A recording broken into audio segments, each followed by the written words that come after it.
প্রতি বিশ্বাস রাখেন, আল্লাহর প্রতি বিশ্বাস রাখেন, ভরসা রাখেন, এমন মানুষ তো এখন আমাদের সমাজে পাওয়া যায় না। কথা ঠিক কিনা বলেন?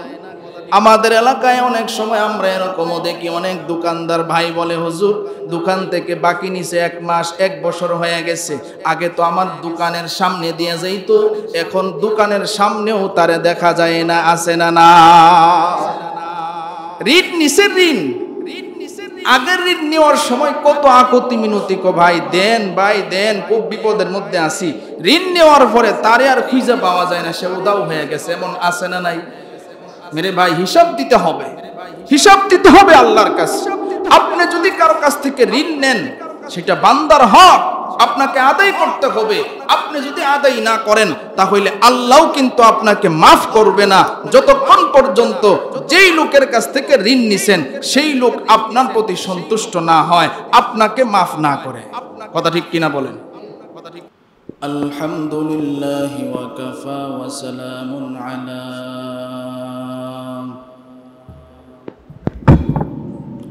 ইবাদিহিল্লাযীনা ইসতাফা। أما بعد فأعوذ بالله من الشيطان الرجيم. بسم الله الرحمن الرحيم. الذي خلق الموت والحياة ليبلوكم أيكم أحسن عملا. وقال النبي صلى الله عليه وسلم: إنما الأعمال بالنية، أو كما قال النبي عليه الصلاة والسلام. صدق الله مولانا العظيم، وصدق رسوله النبي الكريم، ونحن على ذلك من الشاهدين والشاكرين والذاكرين، والحمد لله رب العالمين. আমরা সকলেই নবীর মহব্বতে দরুদ ইব্রাহিম পড়ি। اللهم صل على محمد وعلى آل محمد كما باركت على إبراهيم وعلى آل إبراهيم إنك حميد مجيد. اللهم بارك على محمد وعلى آل محمد كما باركت على إبراهيم وعلى آل إبراهيم إنك حميد مجيد. الحمد لله.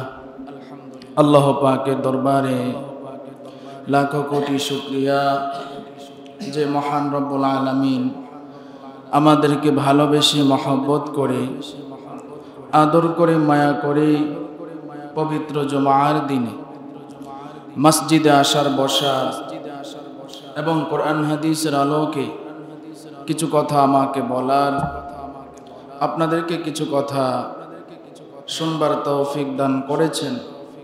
এই জন্য সকলেই শুকরিয়া আদায় করি, বলি আলহামদুলিল্লাহ। শুকরিয়া আদায় করলে খুশি হন কে? আল্লাহ।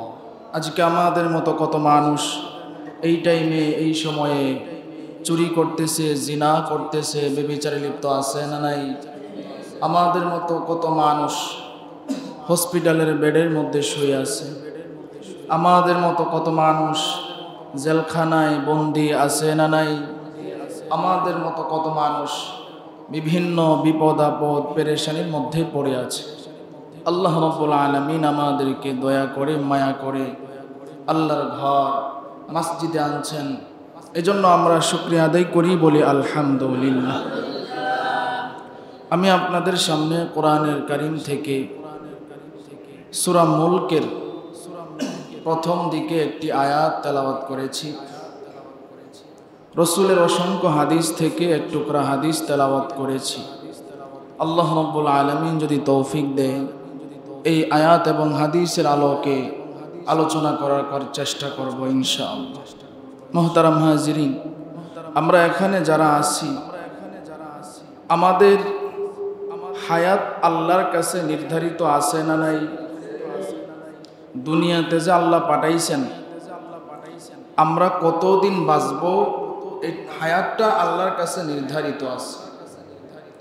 যখন আমার হায়াত শেষ হয়ে যাবে, তখন আমার মৃত্যু এসে যাবে, মওত এসে যাবে। মৃত্যু যখন আসবে, তখন পৃথিবীতে থাকার ক্ষমতা কারো নাই। যত শক্তিধর মানুষই থাকুক, যত টাকা পয়সা বাড়ি গাড়ি ক্ষমতা ধরেই থাকুক, মওত যখন এসে যাবে, তখন মানুষটা আর দুনিয়াতে থাকতে পারবে না।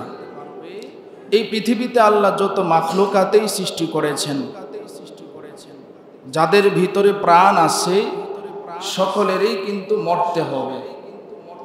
আর আল্লাহ তাআলা সকলকে একটা নির্দিষ্ট হায়াত দিয়েছেন, যে এতদিন সে বাঁচবে, এরপরে সে মারা যাবে। তাহলে দেখেন, আমরা এখানে যারা আছি খুব ভালো করে বুঝব, এই যে হায়াত নামক বস্তু দিয়ে আমাদেরকে দুনিয়াতে পাঠাইছেন, এই হায়াত শেষ হওয়া মানে দুনিয়াতে আমার আর থাকা হবে। দুনিয়াতে যে আমি থাকবো না, এই দুনিয়া থেকে বিদায় হতে হবে। আমাদের ঠিকানা কোথায় হবে? প্রথম ঘাঁটি হবে কবর। কথা ঠিক কিনা বলেন? কবরে যেতে হবে আমাদের। আমরা যখন কবরে যাব, তখন আমরা যদি কোনো বিপদে পড়ি, দুনিয়ার কেউ আমাদেরকে বাঁচানো সম্ভব? দুনিয়াতে বিপদে পড়লে ডাক দিলে যেমন একটা মানুষ আসে, পাশে দাঁড়ায়, কবরের মধ্যে আপনি যতই চিল্লাইলেন, যতই কানলেন, আপনাকে কেউ সাহায্য করতে আসবে? আসবে না।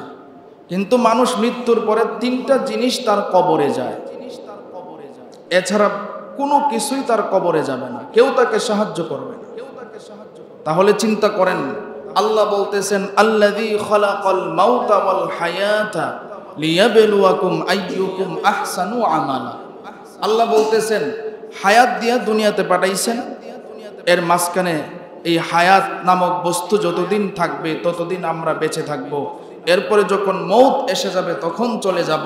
এর মাঝখানে আল্লাহ তাআলা লিয়াবলুয়াকুম আইয়ুকুম আহসানু আমালা, আল্লাহ বলতেছেন, আল্লাহ তাআলা পরীক্ষা করে দেখবেন কার আমলটা ভালো আর কার আমলটা মন্দ। হায়াত এবং মওতের মাঝামাঝি যে সময়টা আমরা পাবো, হায়াত পেয়েছি, যতদিন হায়াতে বেঁচে থাকবো, এই হায়াতের জিন্দেগিতে আল্লাহ তাআলা দেখবেন লিয়াবলুয়াকুম আইয়ুকুম আহসানু আমালা, আল্লাহ পরীক্ষা করবেন আহসান, কার আমলটা ভালো কার আমলটা মন্দ, আল্লাহ তাআলা পরীক্ষা করে দেখবেন। এখন আমার আমলটা যদি আল্লাহর কাছে মন্দ হয়, খারাপ হয়, তাহলে আল্লাহর কাছে কি জবাব দিব বলেন?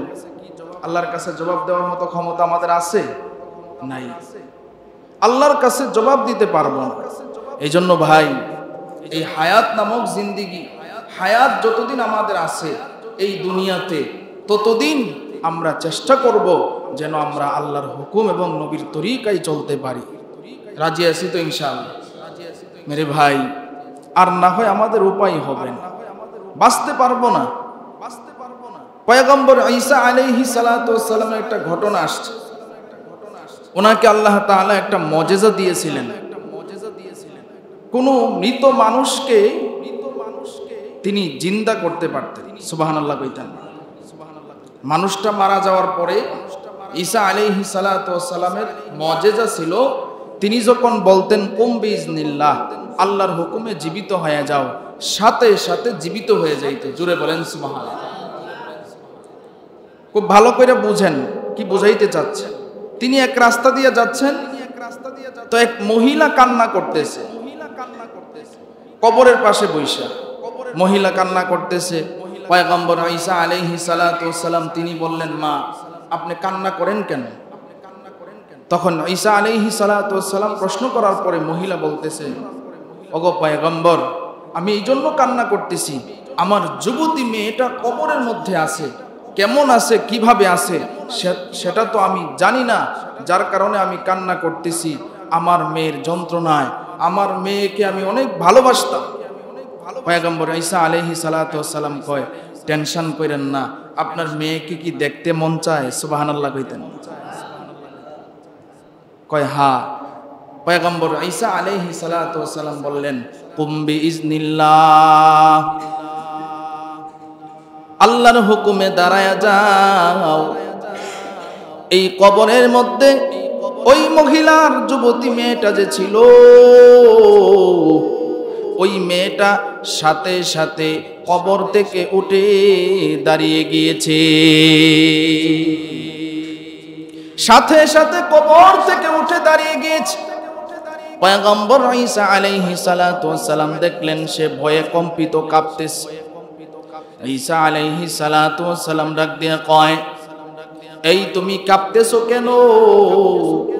ডাক দিয়া কয়, ওগো পয়গম্বর ঈসা, আমি এই জন্য কাঁপতেছি, আপনি তো আমাকে আদেশ করেছেন আল্লাহর হুকুমে দাঁড়ায় যাওয়ার জন্য।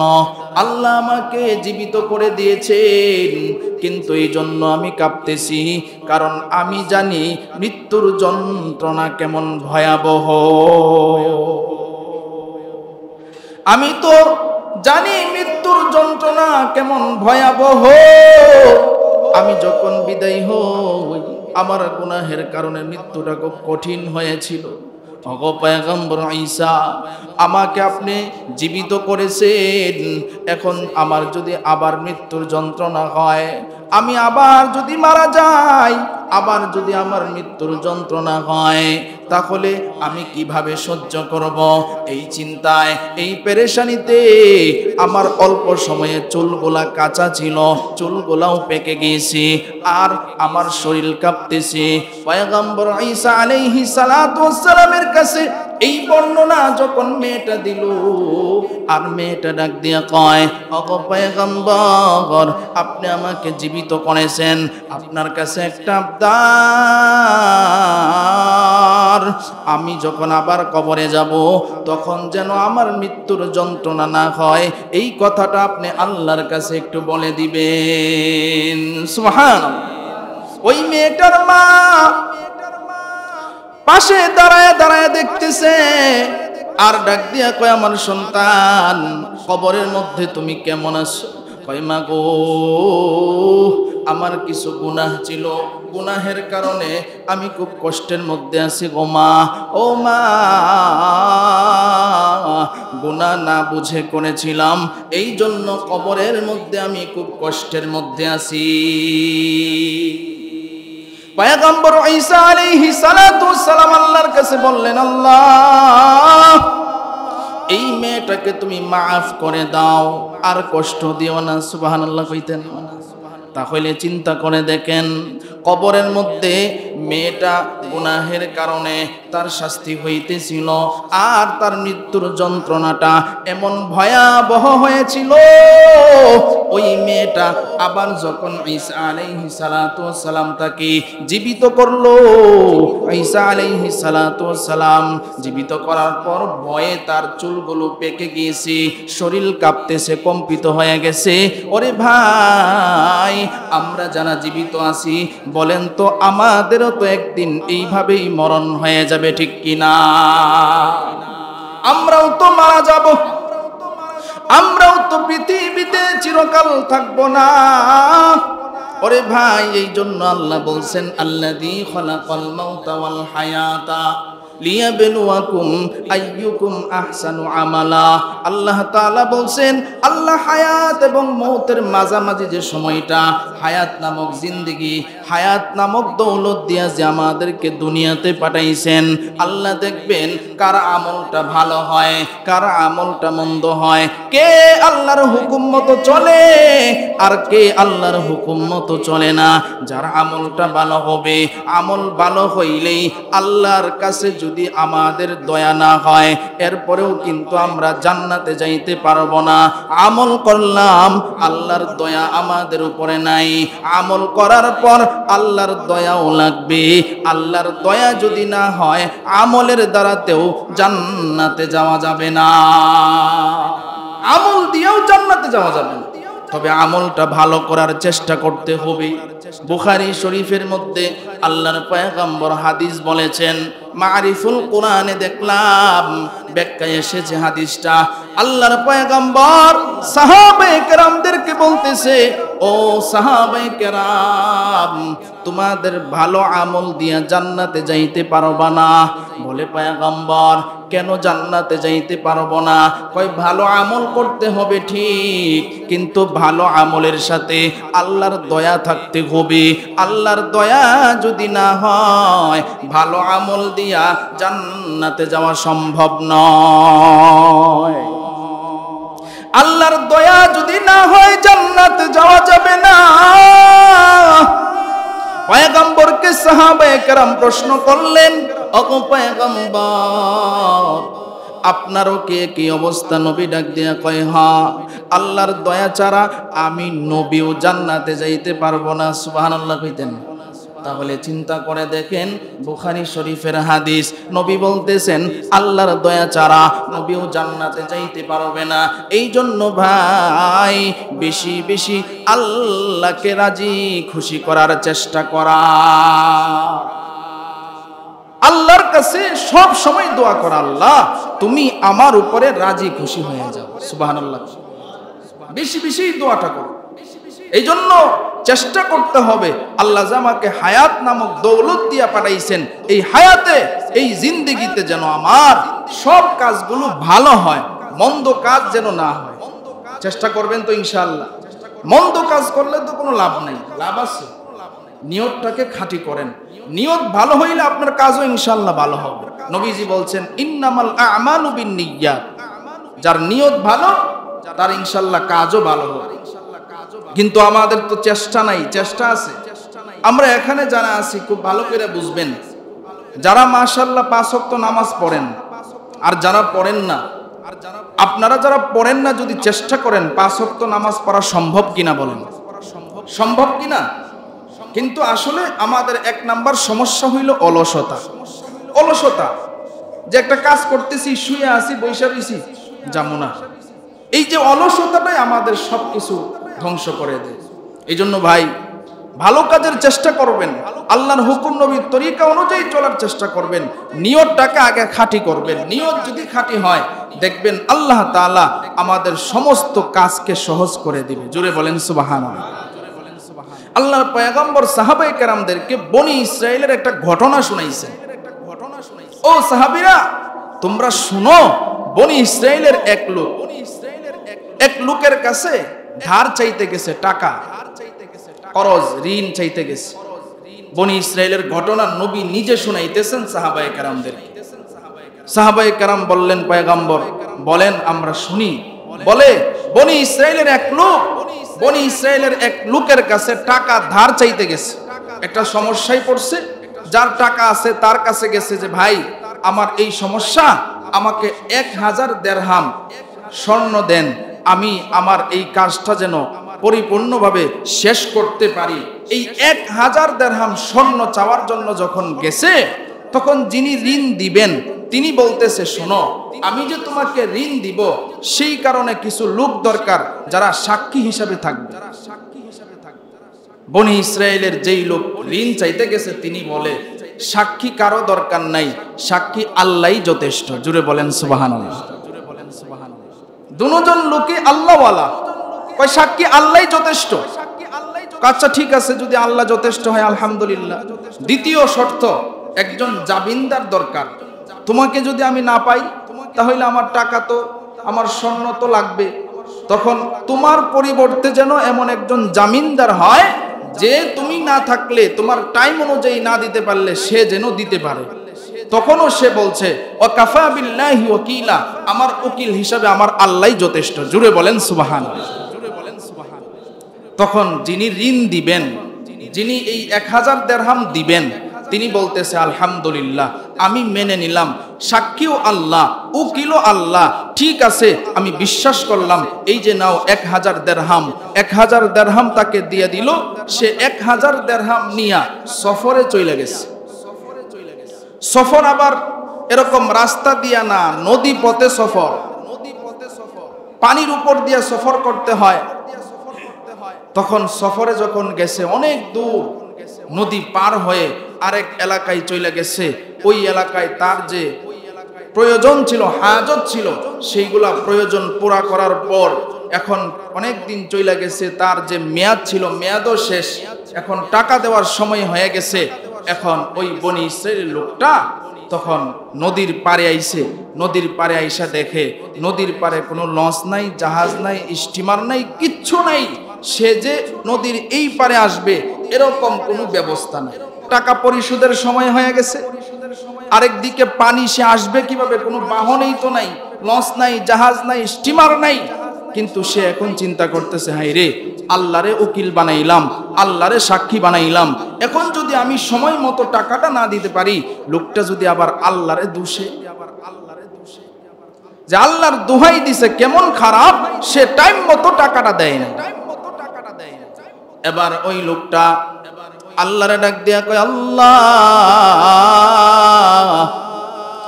সেই লোকটা তো আমারে সাহায্য করেছে, এখন তার কথা অনুযায়ী তার টাকাটাও তো আমাকে দিয়ে দিতে হবে।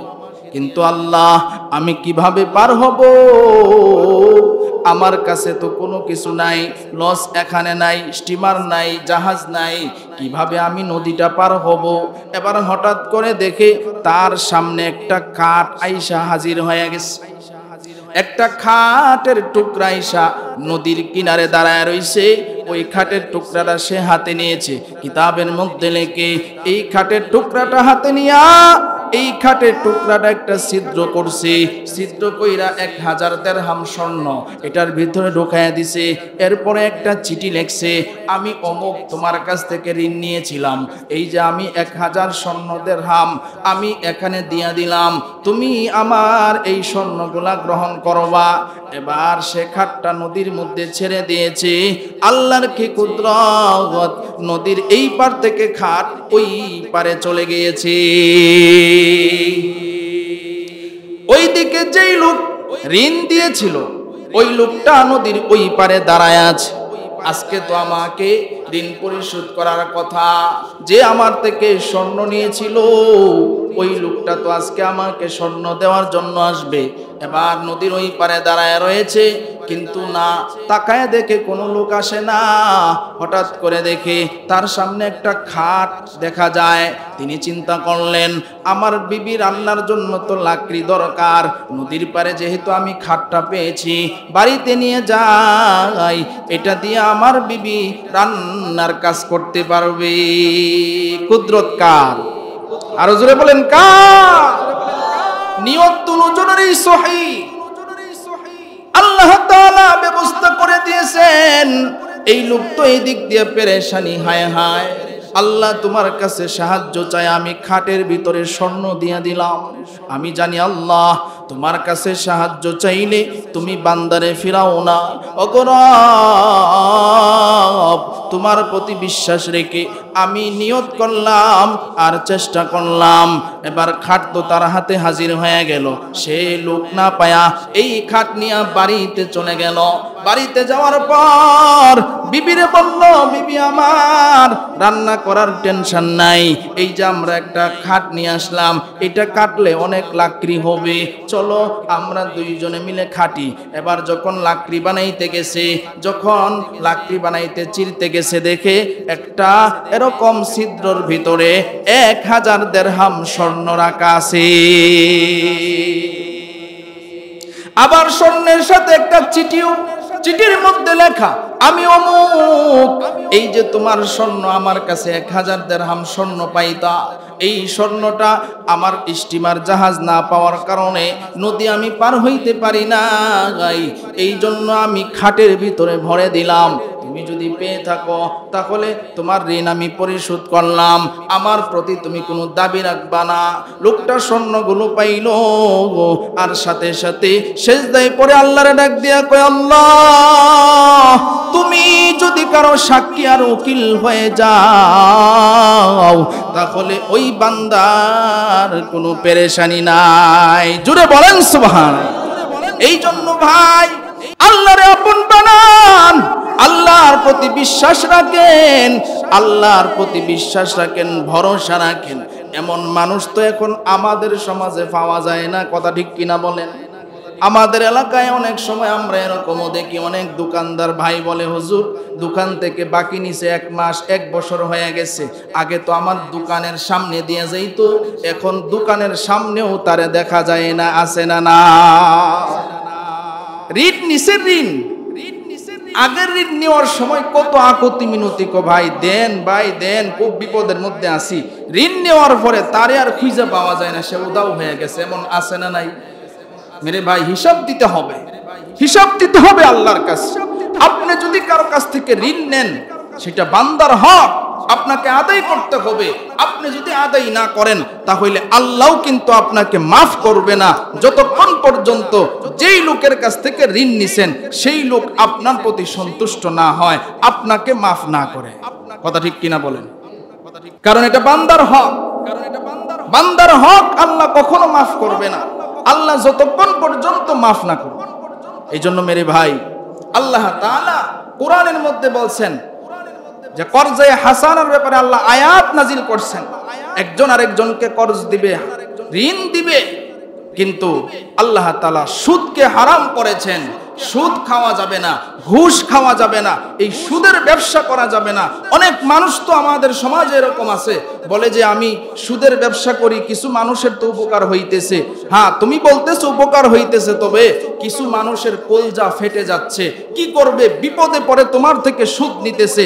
এই রাস্তা তো আল্লাহ নিষেধ করেছেন যে না, সুদ এটা আমি আল্লাহর পক্ষ থেকে নিষেধ। সুতরাং আল্লাহ বান্দাকে একজন আরেকজনকে সাহায্য করার জন্য ঋণ দেওয়া নেওয়ার ব্যবস্থা করছেন, এটাই আল্লাহর কাছে উত্তম, এটাই আল্লাহ ব্যবস্থা করে দিয়েছেন। সুতরাং সুদ এগুলা করা যাবে না, আল্লাহ তাআলা নিষেধ করেছেন। করজের মাধ্যমে একজন আরেকজনকে সাহায্য করা, এটা আল্লাহ তাআলা ব্যবস্থা করছেন। জোরে বলেন সুবহানাল্লাহ। এই জন্য মেরে ভাই খুব গভীর মনোযোগ দিয়ে কথাগুলো বুঝবেন। আমাদের সমাজে যদি আমরা একজন আরেকজনকে বিপদে পড়লে করজের মাধ্যমে সাহায্য করি, এটা আল্লাহর দেওয়া হুকুম। আর সুদের মাধ্যমে যদি সাহায্য করি, দুজনেই গুনাহগার, দুজনেই অন্যায়কারী, আল্লাহর কাছে হিসাব দিতে হবে।